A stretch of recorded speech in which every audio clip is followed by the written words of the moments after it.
Les vraies voix Sud Radio, le coup de projecteur des vraies voix. Et donc après la promulgation de la réforme des retraites, les déplacements sur le terrain se multiplient pour les membres du gouvernement sous les bruits des casseroles et face, ce serait le moment pour en tout cas les vendeurs de casseroles de faire de la pub et face à des opposants toujours mobilisés contre la réforme des retraites. En un mot, Philippe, c'est totalement le chahut. Oui, le gros chahut. Pape Ndiaye a été bloqué hier dans un TGV en gare de Lyon. Il a dû être extrait par la police. Rima Abdul Malak, on a entendu tout à l'heure interpellé. On peut se dire une extraction. Extraction aussi, oui. C'est chef du raid qui le dit. mais à l'école, c'est le patron qui l'a mis. Là, je vois votre visage, Philippe David. Rima Abdul Malak interpellé hier soir à la cérémonie. Éric Dupond-Moretti. Je pourrais voir les réponses. Et on ne dit pas exfiltré non plus. On ne dit pas exfiltré. Accueilli en Sarthe avec des casserolades, bref. Est-ce que pour vous, ça vous choque, ces intimidations et ces violences? Vous trouvez ça inadmissible dans tous les cas de figure? On vous attend au 0826 300 300. On vous attend au 0826. Et vous dites... Et vous dites que c'est légitime à 87%. Et on va parler avec notre invité. Bruno Millienne est avec nous, député et porte-parole du MoDem et du groupe MoDem à l'Assemblée nationale. Bonsoir, merci d'être avec nous. Bonsoir. Pardon de vous avoir fait attendre, mais bon, vous savez, on est dans... Non, mais le débat d'avant était important. Hein. Oui. Il ne faut pas l'occulter. Hein. C'est la cour de récré ici. On va revenir sur justement cette réforme, sur ces déplacements, sur ces casseroles.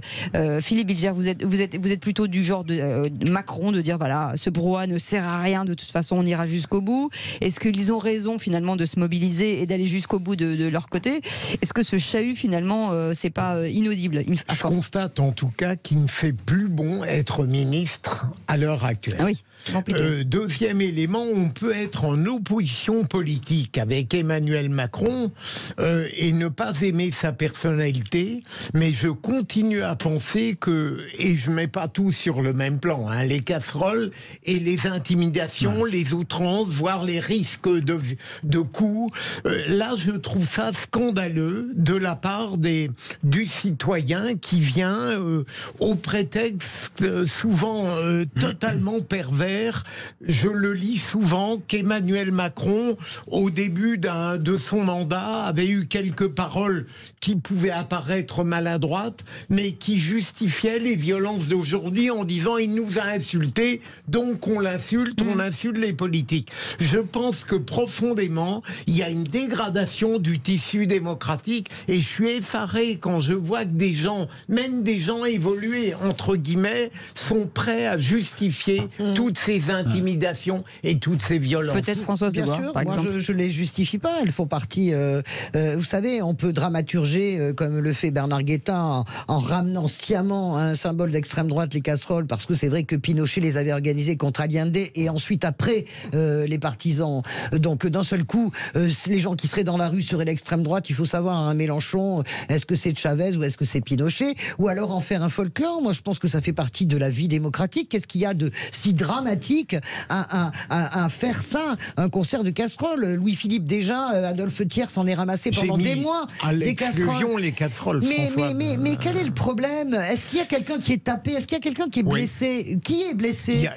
Mais arrêtez, le député qui n'a pas pu se déplacer à la fête de la fraise, où est le drame? Moi je continue à penser que ça fait partie de la vie démocratique. Et par ailleurs, sur les insultes, un sondage hier disait 56% des Français considèrent qu'il est normal d'insulter Emmanuel Macron. Moi je ferai absolument pas des doigts d'honneur, c'est pas du tout mon genre, je m'en moque. Le premier qui coupe les gens pour se faire battre, c'est lui. Il se fait prendre en photo à la Guadeloupe. Et non. Et le deuxième point, je termine. Quand on est président de la République, j'avais dit qu'il le payerait très cher. Je veux emmerder les non-vaccinés. On parle pas comme ça. On parle pas comme ça aux gens. Donc, à un moment donné, vous parlez de la dégradation. Je pense que les présidents dégradent eux-mêmes la fonction. Jean-Michel Fauvergue. Voilà. Je crois qu'il faut arrêter avec les. Non, moi je suis contre, mais le mais. Non, il n'y a pas de mais. Je suis pas contre, moi. En fait, je suis pas contre du tout. Là, dans le débat qui nous occupe vous en aviez un tout à l'heure, François. Non, je suis absolument vous pas avez dit contre. je suis contre, mais contre quoi? Puis-je parler, Françoise? Contre dans le débat qui nous occupe aujourd'hui. J'ai jamais dit que j'étais contre, je suis absolument pour les casseroles. Jean-Michel Fauvergue. Dans le débat qui nous occupe aujourd'hui, je pense qu'il y a deux choses. Ce bruit de casserole, en réalité, on s'en fout un peu, parce que d'abord, d'une manière générale, les choses vont se vont à un certain moment vont s'arrêter et ensuite comment tu parles une genre, révolution. Il faut les laisser faire leur crise. Une révolution faite avec des bruits de casserole. Bon, ça, a priori, ça fait pas énormément peur. Ça fait pas énormément trembler le pouvoir en place.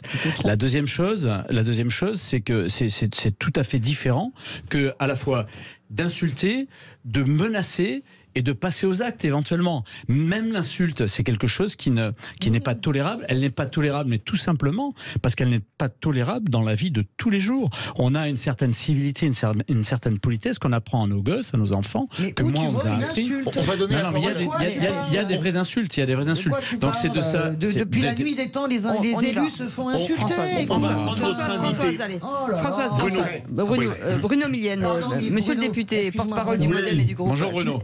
Dans ce contexte perturbé des membres du gouvernement, c'était prévisible, j'imagine. Oui, c'était prévisible et tout ça vient après, et vous le voyez bien, une montée depuis des années d'une forme de populisme et de bad buzz et de fake news. Parce que quand on remet la vie réelle et la réalité de ce qui se passe sur le terrain, tout d'un coup, ça devient un peu différent. Si vous prenez la réforme des retraites, les 64 ans, le mécontentement, j'entends parfaitement, il n'y a aucun souci. Mais enfin, dire que cette réforme est plus injuste que ce qu'on connaissait avant, c'est faux. Il y a eu des mesures sociales qui ont été adoptées bien plus importantes que ce qu'on avait sous la loi précédente. Je vous prends par exemple les carrières longues. Mais les carrières longues, sous la loi Touraine, qui était donc le régime sous lequel on est, c'était 45 ans de cotisation. Aujourd'hui, c'est 43. On a gagné 2 ans. C'est la double peine, là. Donc les 64 ans. Vous savez très bien que c'est la François, double peine. s'il vous plaît. François, j'ai failli être votre directeur de campagne pour les présidentielles. Avec qui? Allez, François, laissez-le, s'il vous plaît. Allez, donc voilà, si on met simplement un petit peu de réalité dedans et si on arrête de raconter des fake news. Je vous prends la dernière en date. Le vice-président, vous en avez parlé, de Mayotte, serait un macroniste. Non, il est pas LR. du tout macroniste. Non, j'ai dit qu'il était LR, moi. Je n'ai pas dit qu'il était macroniste. Vous l'avez dit. Mais d'autres de vos amis ont dit l'inverse. Non, il est LR. Il est LR. Tout ce qu'on peut déverser de haine et de fake news sur les réseaux sociaux, tout ça, ça agite effectivement une forme de légitimité de la violence qui est pourtant insupportable. Et non, on n'insulte personne. Moi, j'insulte pas mes opposants politiques. Je n'insulte pas les gens dans la rue. Je n'insulte pas mon voisin, même s'il fait de la musique à 2h du matin. J'essaye d'être un peu civilisé. Donc, ce qui est valable pour n'importe quel citoyen. Et à 3h. Et à 3h Ouais, non. À 3h, j'essaye de dormir. Non, mais Bruno, vous, il me semble même que votre réponse est trop aimable, parce qu'au fond, moi, ce qui m'inquiète, c'est le fait qu'on n'a plus le droit de s'opposer à Emmanuel Macron sans le faire par des procédés qui n'ont plus rien de civil. Je trouve... Attendez, ma chère Françoise, qu'est-ce qu'il y a de brutal dans les casseroles? Par exemple, je vais prendre l'exemple qui s'est déroulé en Alsace. Je ne trouve pas normal, dans un pays où la démocratie est respectée, qu'on ait une femme à 10 mm d'Emmanuel Macron et qui lui crache sa haine au visage. Ça n'est pas normal. C'est la vie. Non, c'est pas la vie. Excuse-moi. Attendez, Françoise, et ça me paraît grave. Ce qui me paraît grave, c'est que vous ayez une mémoire de poisson rouge. Mais non, mais souvenez-vous, ne nous enfermez pas dans le passé que vous connaissez. Je vous enferme là-dedans, parce que là, vous êtes en train de faire de la victimisation. Je vais vous expliquer pourquoi je vous enferme. Quand Lionel Jospin se prend la haine d'élus pendant la campagne, mais moi je l'admets. Si, parce que vous nous parlez de votre expérience. Mais c'est pas une expérience. Excusez-moi, c'est une expérience collective. Lionel Jospin, sur toutes les chaînes de télé, se prend la haine d'élus. Jacques Chirac se fait cracher dessus à Mantes-la-Jolie. Mais c'est pas acceptable. Mais j'ai pas dit ça. J'ai pas dit ça. Ça fait partie de la vie politique. Mais arrêtez votre cinéma. En faire un fait sur Emmanuel Macron, c'est encore le victimiser. Ça marche pas. Arrêtez votre cinéma. Je cherche pas à le victimiser. Mais il n'y a rien de grave. Il va au contact, François. Oh oui, il est très courageux, bien sûr, avec 700 CRS. Bruno Millienne qui vous regarde, ou Jean-Michel Fauvert, un mot. Écoutez, soyez sympa. Jean-Michel, allez, on se détend. 0826 300 300, dites-nous. Je voulais juste poser témoignage de ce qui m'est arrivé, enfin pas ce qui m'est arrivé, de ce que j'ai vécu sur le quinquennat précédent où j'étais avec Bruno. C'était insupportable de voir comment les gens se comportaient à l'intérieur de l'hémicycle et à l'extérieur sur des. Il n'y avait pas beaucoup de LFI pourtant dans le mandat précédent. Il y en avait 17, mais ils foutaient un bordel comme c'est pas possible. Bien sûr, ils sont mal élevés, vous êtes très bien élevés, c'est le cercle de la raison, et c'est les. Mais vraiment, ça marche plus. Changez de disque, parce que. Mais Françoise, vous pouvez admettre qu'il parle de son expérience. Oui, bien sûr, mais je connais la rhétorique, c'est pour ça. Faites pas de déni non plus. Écoutez, on connaît la vôtre. Donc on se connaît parfaitement et en fait on s'adore. Tout ça pour dire qu'à un certain moment, il y a des gens qui en ont marre de ça, d'entendre ça. On est élevé. Je répète, je suis désolé de me répéter, mais on est élevé avec des principes, avec des civilités à respecter et à respecter dans tous les cas. Qui plus est, quand vous avez des gens qui représentent l'autorité. Un président de la République, c'est pas rien. Un Premier ministre, c'est pas rien. Ça se respecte aussi par la fonction aussi. Donc à un certain moment, il faut se calmer sur un certain nombre de choses et ça n'est pas acceptable, même si aujourd'hui c'est vulgarisé à un point tel que on a du mal à revenir en arrière. Il faut se rappeler le fait que on doit le respect aux gens qui sont en face de nous, il faut qu'ils aient un comportement de niveau présidentiel. Bruno Millienne, est-ce que c'est pas une escalade à force? Parce que là, on ne sait pas où ça va s'arrêter en fait. Moi, je suis assez inquiet. Je vais vous dire, pour la démocratie, si ça continue comme ça, un moment, les choses ne seront plus contrôlables. Donc voilà, c'est ça mon inquiétude. Et puis pour revenir sur ce qui est fait aux élus, mais pas seulement ce qui est fait aux élus. Vous avez vu l'histoire de cette femme dans l'Hérault à Montpellier qui s'est fait attaquer dans le tramway parce que elle avait demandé à quelqu'un de se lever. C'est de la violence gratuite, c'est partout. Demandez au maire, il n'y a jamais eu autant de démissions de maires, d'élus qui sont à proximité de leurs citoyens que depuis ces dernières années. C'est bien qu'il y a une violence qui monte. Alors, elle est peut-être justifiée, il faut en travailler les causes, mais elle n'est pas acceptable. Enfin, franchement, Françoise, vous ne pouvez pas dire que c'est comme avant. C'est pas vrai. Aujourd'hui, c'est pas comme avant. Pourquoi vous mélangez les tramways, etc. Je vous parle strictement. Expliquez-moi tous les trois ce qu'il y a d'incroyable à avoir des concerts de casseroles. Ça ne sert à rien. Arrêtez, mais on s'en fout de ce que vous pensez. Mais ça ne sert à rien. Excusez-moi. Comment vous discutez avec des gens avec lesquels vous ne pouvez pas vous faire entendre? Ça ne sert à rien. Est-ce que vous pouvez admettre que il y a une rupture d'opinion par la façon dont la loi a été amenée avec le 49.3, admettez-le, bon sang de bois, on fait comme si d'un seul coup, tout ça, j'ai toujours été honnête. Non, c'est pas vrai, mais on est d'accord. J'admets une chose, on a été très mauvais au niveau de la communication sur cette loi. S'il vous plaît. Bruno, 2 secondes, on laisse Philippe Bilger finir et on revient à vous. Bruno, est-ce que vous ne trouvez pas tout de même, et là je ne veux pas rejoindre Françoise Degois, parce que les deux postures n'ont rigoureusement rien à voir les unes avec les autres, qu'Emmanuel Macron ait eu parfois des attitudes à une certaine époque grossières, des propos discutables? Est-ce que ça au moins vous l'admettez? Mais pour moi ça ne justifie pas les violences, les intimidations et les insultes d'aujourd'hui. Ça ne justifie pas. Alors oui, je l'admets, et tout le monde, même lui d'ailleurs, sur certaines phrases, il l'admet. Il l'a admis au lecteur du Parisien. Dernière chose que je voulais vous dire, Françoise, et j'ai toujours été, vous le savez très bien, honnête sur cette antenne, d'ailleurs sur toutes les autres aussi. C'est vrai. Mais franchement, ce qui amène la colère sur cette réforme des retraites, on est d'accord, c'est les 64 ans. On n'a parlé que de ça. Oui, c'est le 49. On n'a parlé que de ça. Le reste, on n'en a pas parlé. Bruno. Les progrès sociaux, on n'en a pas parlé. Le fait que les syndicats sont dans la duplicité, parce que, je suis désolé, mais Agir Carco, le régime complémentaire, le point de bascule à 64 ans est déjà fait depuis longtemps. Or, ça s'est géré uniquement par les syndicats. Personne n'en a parlé. Mais ça, les gens, et aujourd'hui, on a une clause de revoyure en 2027 dont personne ne parle. Si on n'explique pas ça aux gens, comment voulez-vous que si on reste sur les 64 ans, ils ne soient pas mécontents? Françoise, s'il vous plaît, vous restez avec nous, on revient dans un instant. Bruno Millienne, on va continuer le débat, restez là, on revient. On fait une petite pause. Vous pouvez nous appeler 0826 300. Est-ce que vous trouvez que cette violence et cette hystérie collective est légitime? Est-ce que vous dites qu'il faut que ça s'arrête, que c'est une escalade? 0826 300. On vous attend jusqu'à 19h. Françoise, regardez ce que vous avez à dire. On revient dans un instant. À tout de suite.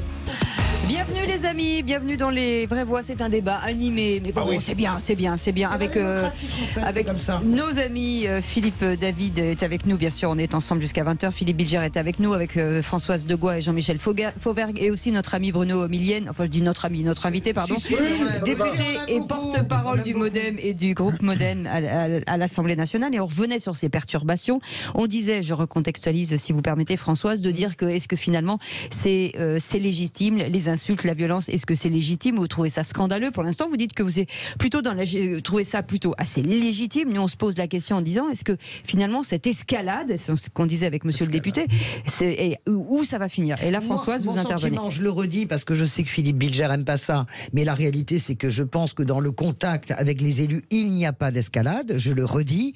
Je redis que pour le moment, dans ces histoires-là, personne ne s'est fait tabasser. Aucun élu. Je vois bien celui qui s'est enfui de la fête de la fraise. Il n'a pas pris un coup, il n'a rien pris. On a connu des moments bien plus terribles dans l'histoire contemporaine du combat.